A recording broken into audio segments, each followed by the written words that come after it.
ഷാജി കിച്ചണിലേക്ക് എല്ലാവർക്കും സ്വാഗതം.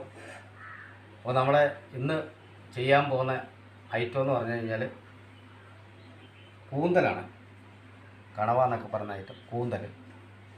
ഇതും തേങ്ങാക്കൊത്തും ഒക്കെ ഇട്ട് നല്ല ഒരു അടിപൊളി ഐറ്റമാണ് നമ്മളിന്ന് ചെയ്യുന്നത്. അപ്പോൾ ആദ്യമായിട്ട് നമ്മുടെ ചാനൽ കാണുന്നവർ എല്ലാവരും ഒന്ന് സബ്സ്ക്രൈബ് ചെയ്യണം, ഒന്ന് ലൈക്ക് ചെയ്യണം, ഒന്ന് ഷെയർ ചെയ്യണം. അപ്പോൾ നമുക്കിതിനാവശ്യമായിട്ടുള്ള സാധനങ്ങളൊക്കെ ഒന്ന് പരിചയപ്പെടാം. ഇതൊരു 300-400 ഗ്രാം കൂന്തലുണ്ട്. കുറച്ച് തേങ്ങാക്കൊത്താണ്, ഒരു അരമുറി തേങ്ങയുടെ. ഇത് ഇഞ്ചി നീളത്തിൽ അരിഞ്ഞത്, ഒരു 5-6 കഷ്ണം വെളുത്തുള്ളി, ഒരു 2 ചെറിയ സവാള അരിഞ്ഞത്, ഒരു 5-6 ചെറുള്ളി അരിഞ്ഞത്, 2 പച്ചമുളക്, കുറച്ച് വറ്റൽമുളക്, കറിവേപ്പില, പിന്നെ മഞ്ഞൾപ്പൊടി, കുരുമുളക് പൊടി, മല്ലിപ്പൊടി, ഉപ്പ്, കാശ്മീരി മുളക് പൊടി, ഉലുവ, കടുക്, വെളിച്ചെണ്ണ. ഇത്രയാണ് നമുക്ക് ഇതിന് ആവശ്യമായിട്ടുള്ള സാധനങ്ങൾ. അപ്പോൾ നമുക്ക് ആദ്യമേ ഈ കണവ ഒന്ന് കട്ട് ചെയ്തെടുക്കാം. അപ്പോൾ നമുക്ക് ആദ്യമേ കണവ ഒന്ന് കട്ട് ചെയ്യാം. കണവ കൂന്തൽ എന്നൊക്കെ പറയുന്ന സാധനമാണ്.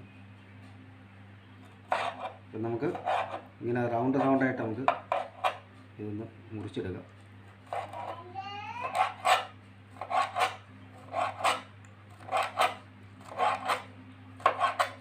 ഈ ഒരു ഷേപ്പിൽ നമുക്ക് ഇത് മുഴുവൻ ഒന്ന് കട്ട് ചെയ്തെടുക്കാം.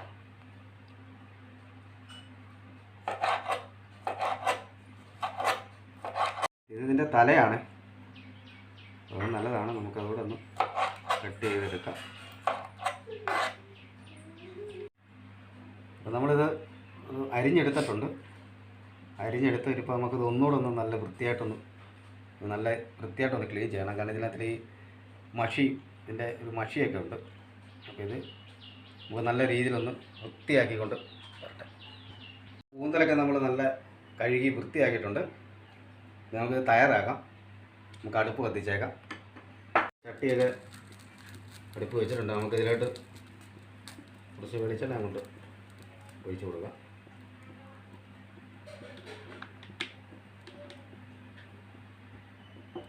എണ്ണ ചൂടായിട്ടുണ്ട്. അപ്പോൾ നമുക്ക് ആദ്യം ഈ തേങ്ങാക്കൊത്തൊന്ന് ഇതിനകത്തൊന്ന് വറുത്തെടുക്കാം.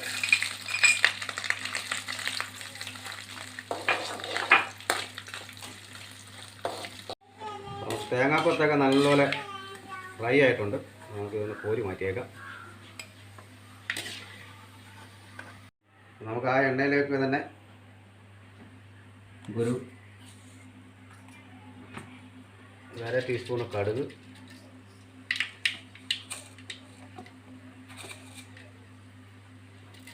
അര ടീസ്പൂൺ ഉലുവ ചേർത്ത് കൊടുക്കാം.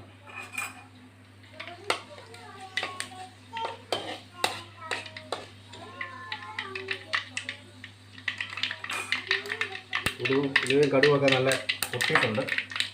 നമുക്കിവിടെ ഇഞ്ചി നീളത്തിൽ അരിഞ്ഞത് കൊടുക്കുക. 1 കഷ്ണം വെളുത്തുള്ളി, 2 പച്ചമുളക് കീറിയത്,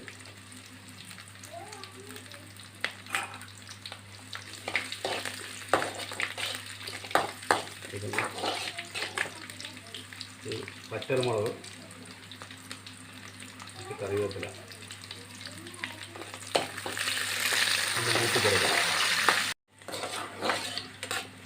ഇതിലേക്ക് നമുക്ക് അരിഞ്ഞ് വെച്ചിരിക്കുന്ന ചെറുള്ളി ചേർത്ത് കൊടുക്കാം.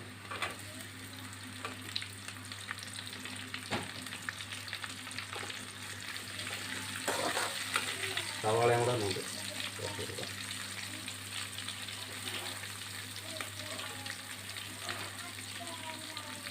നമുക്കിതിലേക്ക് ഒരു 1/2 സ്പൂൺ ഉപ്പിട്ട് ഇതെല്ലാം കൂടെ നല്ലതൊന്ന്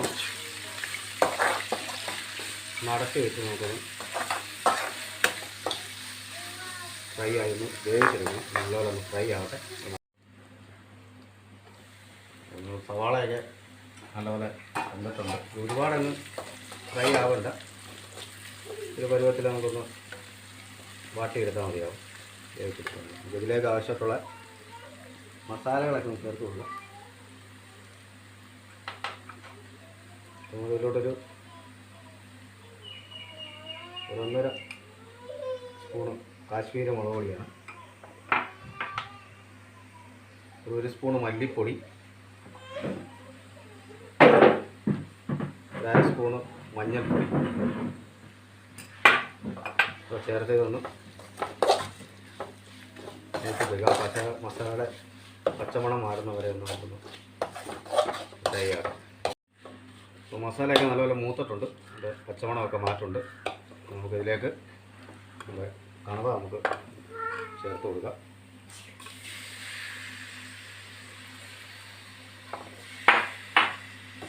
എല്ലാം കൂടെ നല്ല നമുക്കൊന്ന് മിക്സ് ആക്കാം. അതുപോലെ തന്നെ പെട്ടെന്ന് വേവുന്ന ഐറ്റമാണ്,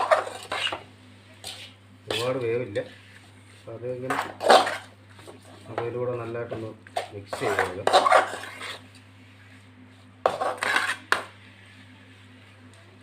നമുക്ക് ഇതിലേക്ക് ഒരു ലേശം വെള്ളം ചേർക്കാം. ഇത് വേവാനുള്ള വെള്ളം നമുക്ക് സാറ് ഒഴിച്ച് കൊടുക്കാം.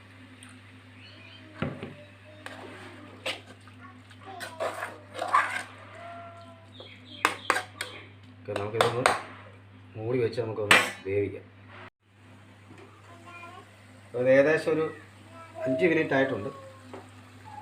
ഈ സമയത്ത് നമുക്ക് ഇതിനകത്ത് ഉപ്പൊക്കെ ഒന്ന് നമുക്ക് ചെക്ക് ചെയ്യാം. ഇത് നേരത്തെ സവാളയ്ക്കകത്ത് കുറച്ച് ഉപ്പ് ചേർത്തായിരുന്നു, അത് കുറവാണ്. ലേശം ഉപ്പ് കൂടെ നമുക്ക് ചേർക്കാം. നമ്മൾ ഉപ്പ് ചെക്ക് ചെയ്ത് നമ്മൾ ചേർത്തിട്ടുണ്ട്. ഈ സമയത്ത് നമുക്കിതിലേക്ക് ഒരു ചെറുനാരങ്ങ പിഴിഞ്ഞത് നമുക്കിവിടെ ചേർത്ത് കൊടുക്കാം.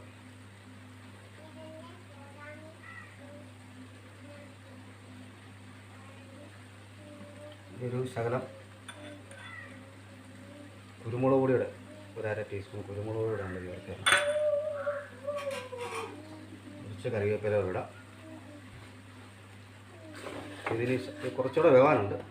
ഒരു 4-5 മിനിറ്റ് കൂടെ ഒന്ന് നമുക്കൊന്ന് മൂടി വെച്ച് നല്ലപോലെ നമുക്കൊന്ന് ഇത് വേവിച്ചെടുക്കാം. അപ്പോൾ അവിടെ കണവ കൂന്തലൊക്കെ നല്ലപോലെ വെന്തിട്ടുണ്ട്. ഇനി നമുക്ക് നല്ലപോലെ വെന്തിട്ടുണ്ട്. നമുക്ക് തീ അങ്ങ് ഓഫ് ചെയ്തേക്കാം. പിന്നെ നമ്മൾ വറുത്ത് വെച്ചിരിക്കുന്ന തേങ്ങാക്കൊത്ത് ഇതിലേക്ക് ഇട്ട് കൊടുക്കാം. നമ്മുടെ വറുത്ത് വെച്ച തേങ്ങാക്കൊത്തൂടെ നമുക്ക് ഇതിനകത്ത് ചേർത്ത് ഒന്ന് മിക്സ് ചെയ്തിട്ട് നമുക്കിതൊരു പാത്രത്തിലോട്ട് നമുക്ക് മാറ്റാം.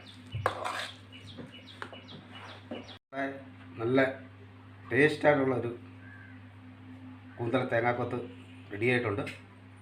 ഇതെല്ലാവരും ഒന്ന് ചെയ്ത് നോക്കണം. നല്ല ടേസ്റ്റാണിത്.